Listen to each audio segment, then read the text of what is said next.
Hello বন্ধুরা, সকাল সকাল চলে এলাম আপনাদের মাঝে আর একটু নতুন রেসিপি নিয়ে। যদিও এই রেসিপিটি আমি নতুন করে করতেছি, আমি নিজেও এ বিষয়ে আগে অভিজ্ঞ ছিলাম না, মাথায় আসলো তাই করলাম।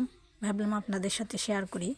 গতকাল বাড়িতে কুটুম এসেছিল, তাই মাংস রান্না হয়েছিল। সামান্য কয়েকটি মাংসের পিস এবং ঝোল বেঁচেছিল। ভাবলাম যে এটা দিয়ে বাসায় থাকা মূলা, আলু, কাঁচকলা দিয়ে নতুন একটা রেসিপি তৈরি করা যায় কি না।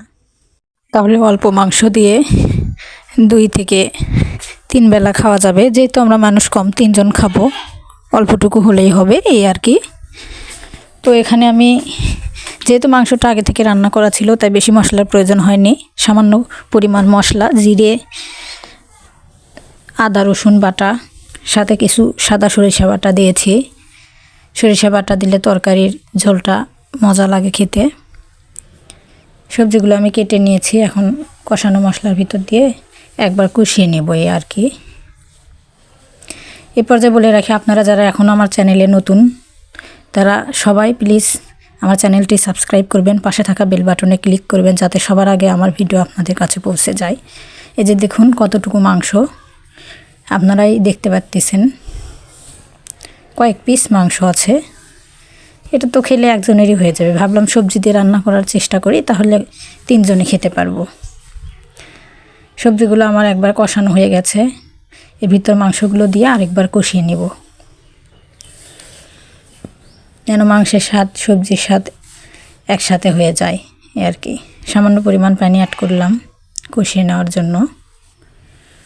এবার আমি ঢেকে দিব, কিছুক্ষণ পর ফিরে আসব। মাংসের ঝোল প্রায় শেষ হয়ে এসেছে। এখন আমি এখানে 2টো কাঁচামরিচ ভেঙে দিয়েছি। গুঁড়ো মরিচের তরকারি যতই খান, তারপরেও 2-4টা কাঁচামরিচ দিলে তরকারির স্মেলটা অনেক সুন্দর আসে। দেখুন কত সুন্দর দেখাচ্ছে। কাঁচামরিচ এই পর্যায়ে সিদ্ধ হয়ে গেছে, স্মেলটা তরকারির ভিতর ঢুকে গেছে, স্মেলটা অনেক সুন্দর। যদিও আপনাদেরকে আমি ওটা তো দেখাতে পারতেছি না। তরকারিটা আশা করছি অনেক ভালোই লাগবে খেতে। ঝোল শুকিয়ে এসেছে, এখন আমি পানি অ্যাড করব। খুব বেশি পাতলাও ঝোলও দেব না, আবার খুব বেশি মাখা মাখাও করব না।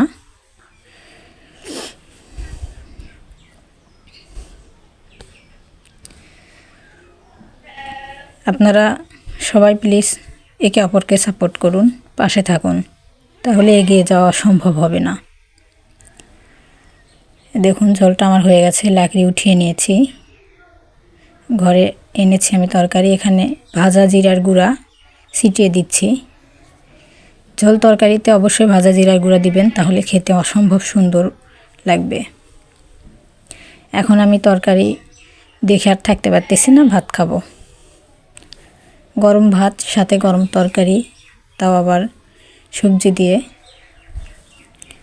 এর স্বাদ অতুলনীয়। মাংসর কালারটা ছবিতে যতটা সুন্দর দেখাচ্ছে, তার থেকে বেশি সুন্দর কিন্তু বাস্তবে ছিল। আমি আপনাদের দেখাতে পারতেছি না। তো ভিডিওটি সবার কেমন লাগছে অবশ্যই আমাকে জানাবেন কমেন্টের মাধ্যমে। লাইক দিবে, পাশে থাকবেন। আগামীকাল আবারও ফিরবো, ততক্ষণ টাটা, বাই বাই।